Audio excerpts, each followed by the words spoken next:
అధ్యక్ష దీనికి బాధ్యులు అధ్యక్ష కేటీఆర్ గారు 10 years మినిస్టర్ గా చేసిండు కానీ ఆ మాటలు ప్రతిసారి సత్యదూరమైనటువంటి మాటలు పెట్టి అబద్ధాలను ఊరంతా ప్రచారం చేసుకోవాలనేదే వాళ్ళ కాన్సెప్ట్. ఇవాళ మేము మహిళలకు ఒక లక్ష్యంతో పనిచేస్తున్నాం. 1 కోటి మంది మహిళల్ని కోటీశ్వరులను చేయాలనుకున్నాం. అరే ఇప్పటి వరకు టౌన్లో రూరల్లో 57,000 కోట్ల రూపాయలు వాళ్లకు బ్యాంకుల ద్వారా స్త్రీనిధి ద్వారా ఇవ్వడం జరిగింది.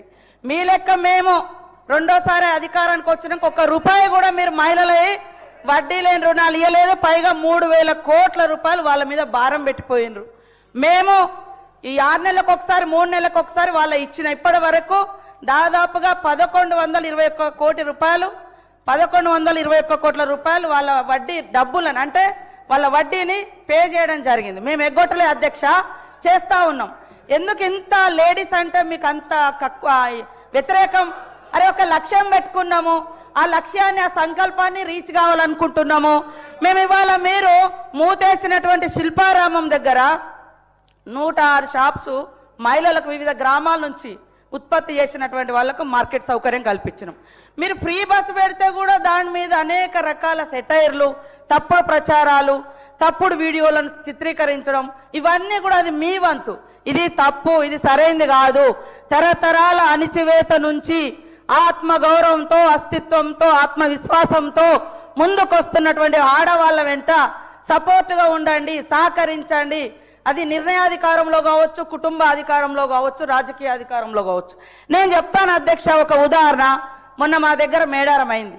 మేము వాళ్ళకు 6 కోట్ల రూపాయలతోటి 565 మందికి షాప్స్ పెట్టించినాం. మొత్తం వాళ్ళు within few days, just 10 days నుంచి 15 daysలో 3,33 లక్షల రూపాయలు అదనంగా వాళ్ళు సంపాదించుకోవడం జరిగింది. టోటల్ వాళ్ళ ఇన్కమ్ ఎంత అంటే మేము 6 కోట్లు పెడితే 9,33 లక్షల రూపాయలు వాళ్ళకి ఇన్కమ్ వచ్చింది అధ్యక్ష. ఒక అక్క రోడ్డు మీద మేడారం పోయే వాళ్ళకు ఒక 50,000 ఇస్తామే టీ కొట్టు పెట్టుకుంది. ఆమె రోజుకు 5,000 సంపాదిస్తుంది. ఇదే ఇప్ప పువ్వు, మవ్వ లడ్డు వాళ్ళకు ఒక 50,000 నుంచి మేము స్టార్ట్ చేసి 2 లక్షలు ఇస్తే వాళ్ళు 3 monthsలో టోటల్గా మొత్తం ఈ రోజులో 14 లక్షల రూపాయలు సంపాదించారు. ఫ్యూ డేస్లో 1 week 15 daysలో 5 లక్షల రూపాయలు సంపాదించారు అధ్యక్ష. ఇదొక మారుమూల అటవీ ప్రాంతాల నుంచి వచ్చి జరుగుతున్నటువంటి వ్యవస్థ. దాన్ని బట్టి మేము వాళ్ళందరికీ ఒక నమ్మకం ఇస్తున్నాం.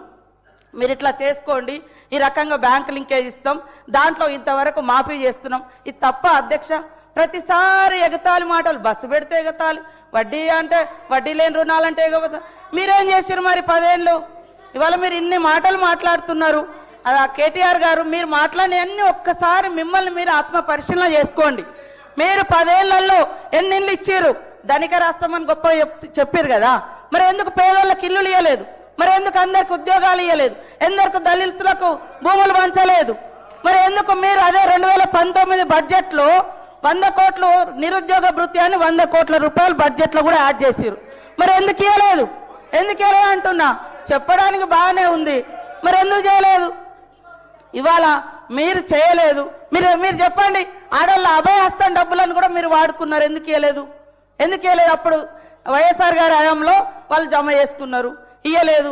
ఇప్పుడు మేము ఒక్కొక్కటి నెరవేర్చుకుంటూ వస్తున్నాం. మీరు ఏమంటారు? గ్యారంటీ ఒక్కటే అమలు చేయలే.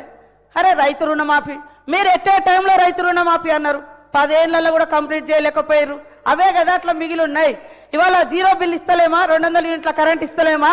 4.5 లక్షల ఇల్లులు, 4.5 లక్షల ఇల్లులు కూడా మరి గ్యారంటీలోనే కదా. ఏదైతే 6 గ్యారంటీలలో 4.5 లక్షల ఇల్లులు కూడా ఉంది, 5 లక్షల ఇల్లు. మరి మీరు ఎన్ని ఇల్లు ఇచ్చారు 10 ఏళ్ళగా చెప్పండి? ఇవాళ మీరు ఇవ్వకుండా మీరు ఎంతసేపు బదనం. ఇది బంద్ చేయండి. ముఖ్యంగా ఆడళ్ళ పట్ల, అది మీ కుటుంబ సభ్యులైనా బయట మాలాంటి అక్క చెల్లెలైనా ఎదగనివ్వండి అని మేము మాట్లాడు. ఆడళ్ళ మీద నిష్ఠూరాలు ఎందుకు? ఆడళ్ళ బస్సుల మీద నిష్ఠూరాలు ఎందుకు? ఆడళ్ళ వడ్డీ లేని రుణాల మీద నిష్ఠూరాలు ఎందుకు?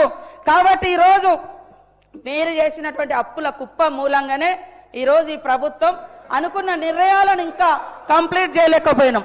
మీరు అంతా ధనిక రాష్ట్రం అన్నప్పుడు మీరు ఇచ్చిన హామీలన్నీ ఎందుకు అమలు చేయలేకపోయారో దానికి ముందు చెప్పండి.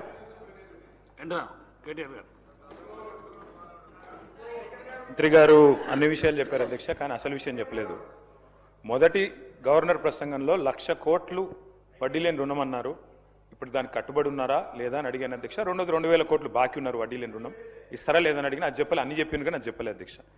అధ్యక్ష ఇంకొక మాట అధ్యక్ష, వారు అధ్యక్ష నేను అడుగుతా ఉన్నా అధ్యక్ష, మిస్ ఇంగ్లాండ్ మిస్ వరల్డ్ పోటీలు జరిగినాయి అధ్యక్ష హైదరాబాద్లో. మిస్ ఇంగ్లాండ్ మీలా మ్యాగీ అనే అమ్మాయి ఇక్కడ నుంచి పారిపోయి సన్ మ్యాగజైన్కి ఇంటర్వ్యూ ఇచ్చి అందులో చెప్పింది అధ్యక్ష, అక్కడి నిర్వాహకులు నన్ను ఇబ్బంది పెట్టారు, ఎక్స్ప్లాయిట్ చేశారు, they have sexually exploited me, they have treated me like a prostitute. నా వర్డ్ కాదు, they have treated me like a prostitute. ఎవరి మీద చర్య తీసుకుంటారు దీనికి? ఎవరు బాధ్యులు దీనికి? గవర్నర్ గారి ప్రసంగం మీద మాట్లాడండి. కేటీఆర్ గారు మీకు ఇచ్చిన సమయాన్ని సద్వినియోగం, గవర్నర్ గారి ప్రసంగం మీద మాట్లాడండి. మీరు బయట పేపర్లను తీసుకొస్తాం, మాట్లాడండి. గవర్నర్ గారి ప్రసంగం మాట్లాడండి. స్పీకర్ సార్, గవర్నర్ గారి ప్రసంగంలోదే మాట్లాడుతున్నారు స్పీకర్ గారు. I'm speaking on governors address only. మీరు వినండి. మిస్ వరల్డ్ పోటీలో మాట్లాడండి. మీరు బయట పేపర్ అన్ని కటింగ్ తీసుకొచ్చి మాట్లాడితే ఎట్లా? వరల్డ్ పోటీల గురించి చెప్పలేదా గవర్నర్ గారిని? గవర్నర్ గారి ప్రసంగం దాని మీదే మాట్లాడుతున్నా. మిస్ వరల్డ్ అందాల పోటీల గురించి చెప్పారా లేదా గవర్నర్ గారు?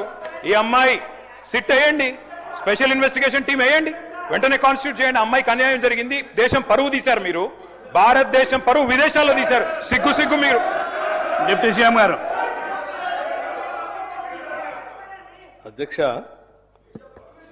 మనం రాష్ట్ర ప్రజల గురించి, రాష్ట్ర సంక్షేమం గురించి, రాష్ట్రంలో ఉన్న ప్రజల గురించి, వారి అభివృద్ధి గురించి మనం ప్రణాళికలు వేసుకుంటూ ముందుకు పోతా ఉన్నాం. ఎందుకో కేటీఆర్ గారు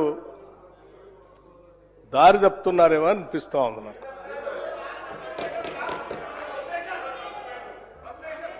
కేటీఆర్ గారు మహిళల గురించి మాట్లాడుతూ, సరే మీకు ఎట్లాగో మహిళల అభివృద్ధి గురించి కానీ వాళ్ళ సంక్షేమం గురించి ఎటువంటి ఆలోచన లేదు, ఉంటే గతంలోనే మీ ప్రభుత్వ హయాంలోనే చాలా సంవత్సరాలు ఆ క్యాబినెట్లో మంత్రులను కూడా మహిళలను కూడా తీసుకోలేము. మీరు మేము చాలా స్పష్టంగా మొదటి నుంచి ఈ రాష్ట్రంలో ఉన్న మహిళల్ని మహాలక్ష్మిలాగా గౌరవిస్తాం, వాళ్ళకు కావాల్సినవన్నీ కూడా చేస్తామని చెప్పినట్టుగానే చేసుకుంటూ వస్తూ ఉన్నాం. దాంట్లో భాగంగానే మహిళలకి ఆర్టీసీలో ఉచితంగా ప్రయాణం చేసే కార్యక్రమం కానీ, లేకపోతే ఇంకా ఒక అడుగు ముందుకు వేసి ఆనాటి కాంగ్రెస్ ప్రభుత్వాలు మొదలుపెట్టినటువంటి ఇందిరా క్రాంతి పథం, వడ్డీ లేని రుణాలు ఇవ్వాలనేటువంటి లక్ష్యంతో మొదలు పెడితే 10 సంవత్సరాలు మీరు అధికారంలో ఉండి వడ్డీ లేని రుణాలని, ఇందిరా క్రాంతి పథాన్ని, మహిళల అభ్యున్నతిని, వాళ్ళ కావలసినటువంటి స్వావలంబనని లేకపోతే సెల్ఫ్ రెస్పెక్ట్ని పూర్తిగా గాలికి వదిలేసి మీరు ఈ రాష్ట్రంలో ఏం చేశారో అందరికీ తెలుసు లెక్కలతో సహా. మేము వచ్చిన తర్వాత మా ముఖ్యమంత్రి గారు కానీ ఈ ప్రభుత్వం కానీ ఒక మాట చాలా స్పష్టంగా చెప్పాం, ఈ రాష్ట్రంలో ఉన్నటువంటి మహిళలు మన కుటుంబ ఆధారంగా ఉండేటువంటి ఈ సమాజంలో రాష్ట్రంలో మహిళలందరికీ బాధ్యత ఆర్థికంగా నిలదొక్కుంటే ఆ కుటుంబం బాగుపడుతుంది, ఆ కుటుంబంలో ఉన్న పిల్లలను చదివిస్తారు, ఆ కుటుంబంలో ఉన్నటువంటి ఇతర సమస్యలపైన కూడా వాళ్ళు పోరాటం చేసి వచ్చినటువంటి ఆదాయాన్ని ఉపయోగించుకుంటారు. తద్వారా కుటుంబంతో పాటు సమాజం, ఈ రాష్ట్రం కూడా అభివృద్ధి చెందుతున్నటువంటి లక్ష్యంతో వాళ్ళని ఆర్థికంగా నిలదొక్కుకోవటం కోసం సంవత్సరానికి 20,000 కోట్ల రూపాయలు వడ్డీ లేని రుణాలు వాళ్ళందరికీ ఇప్పించి పెద్ద ఎత్తున ప్రోత్సహిస్తామని చెప్పాం. సార్ నేను 10 నిమిషాలు మాట్లాడితే మంత్రులు 40 నిమిషాలు మాట్లాడుతారు. దయచేసి you have to come to my rescue sir. Sir మంత్రి గారు నాకు చాలా చక్కగా అనిపించింది అధ్యక్ష, చాలా బాగా మాట్లాడారు అధ్యక్ష. ఊకదంపుడు ఉపన్యాసం అంటే ఏదో 20 వరకు విన్నాను కానీ ఇప్పుడు చూశాను అధ్యక్ష. థ్యాంక్ యూ అధ్యక్ష. అధ్యక్ష మంత్రి గారు అధ్యక్ష మాకు మిత్రుడు అధ్యక్ష. మాకు ఆ రోజు వారు ఇక్కడున్నారు, మేము అక్కడున్నాం, రోల్ రివర్సల్ అయింది, మీరు అక్కడున్నారు, మేము ఇక్కడున్నాం. That's normal in life. మా బట్టి అన్న కానీ మా శ్రీధర్ అన్న అంటే నాకు వ్యక్తిగతంగా అభిమానం అధ్యక్ష. కాకపోతే వారు చాలా ఆవేశంగా చెప్పారు అధ్యక్ష, మేము 1 కోటి మందిని కోటీశ్వరులు చేసి తీరుతాం. చేయండి, మేము అబ్జెక్ట్ చేస్తున్నామా? కాకపోతే ప్రశ్నలు అడుగుతున్నాం వారి తరఫున. 1 కోటి మంది కోటీశ్వరులు అవుతే $100 ట్రిలియన్ అవుతుంది కదా అన్న. తప్ప శ్రీధర్ అన్నది మీరు 4 కాదు తప్పేసిండ్రేమో గవర్నర్ ప్రసంగంలో, $4 ట్రిలియన్ తప్పు చెప్పించిండ్రేమో, 100 ట్రిలియన్లని చెప్పించేది ఉండే. గవర్నర్ ప్రసంగంలో ఎట్లయితే ఐటీ నెంబర్స్ తప్పైనాయో ఇది కూడా తప్పైందేమో చూసుకోండి అని చెప్పిన, అది కూడా తప్పేనా, గంత ఆవేశం ఎందుకు అధ్యక్ష? కోటి మందిని కోటీశ్వరులు చేసుడు దేవుడు ఎరుగు అధ్యక్ష. ఈ బడ్జెట్లో ఎల్లుండి బట్టి గారు పెట్టే దానిలో నెలకు 2,500 రూపాయలు ఇచ్చే మహాలక్ష్మి పథకం పెట్టండి అధ్యక్ష. కోటీశ్వర్లు తర్వాత చేయండి, నెలకు 2,500 ఇవ్వ. నా కథ కాదు అధ్యక్ష, 100 రోజుల్లో చేస్తామన్నారు అధ్యక్ష. 100 రోజుల్లో నెలకు 2,500 రూపాయలు ఇస్తామన్నారు. మరి దగ్గర 800 రోజులు అయిపోయింది.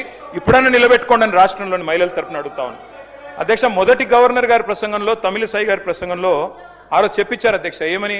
1,00,000 కోట్లు వడ్డీ లేని రుణాలు ఇస్తాం, 1,00,000 కోట్లు ఇస్తాం వడ్డీ లేని రుణాలు అని చెప్పారు అధ్యక్ష. మరి నిన్న గవర్నర్ గారి ప్రసంగంలో వడ్డీ లేని రుణం అనేది మాయమైంది అధ్యక్ష. మరి ఆ స్కీమ్ ఏమైనా ఎత్తేస్తుండ్రా, ఉంటుందా? వడ్డీ లేని రుణం ఇప్పటికి రాష్ట్రంలో 2,000 కోట్లు బాకీ ఉన్నారు. మీరు మహిళా సంఘాలకి ఇస్తారా, ఇయ్యరా? ఆ స్కీమ్ ఉందా, తీసేస్తారా? ఎందుకంటే మొదటి గవర్నర్ ప్రసంగంలో 1,00,000 కోట్లు వడ్డీ లేని రుణాలు అన్నారు. మరి నిన్నటి ప్రసంగంలో 1,00,000 కోట్లు అన్నారు, కానీ వడ్డీ లేని రుణం రాకుండా జాగ్రత్త పడ్డారు, మంచి ఎడిటింగ్ చేశారు. కాబట్టి ఉన్నదా లేదా చెప్పండి అధ్యక్ష. మహిళా సాధికారత గురించి బ్రహ్మాండమైన ఉపన్యాసం ఇచ్చారు అధ్యక్ష. అట్లాగే గవర్నర్ గారి ప్రసంగంలో నిన్న మిస్ వరల్డ్ అనే కంటెస్ట్ పెట్టామని చెప్పారు అధ్యక్ష. అధ్యక్ష, ఇక మిస్ వరల్డ్ విషయంలో మిస్ ఇంగ్లాండ్ చెప్పింది అధ్యక్ష. నేను మిస్ ఇంగ్లాండ్ పారిపోయింది అధ్యక్ష, మన దేశం వదిలిపెట్టి పారిపోయింది. ఏమైనా అధ్యక్ష? I was made to feel like a prostitute, I was exploited అని చెప్పి మిస్ ఇంగ్లాండ్ ఇచ్చిన మాట ఇది సన్ మ్యాగజైన్ లో. ఎవరు అధ్యక్ష దీనికి బాధ్యులు? ప్రభుత్వం. అధ్యక్ష, కేటీఆర్ గారు 10 ఇయర్స్ మినిస్టర్ గా చేసిండు, కానీ ఆ మాటలు ప్రతిసారి సత్యదూరమైనటువంటి మాటలు పెట్టి అబద్ధాలను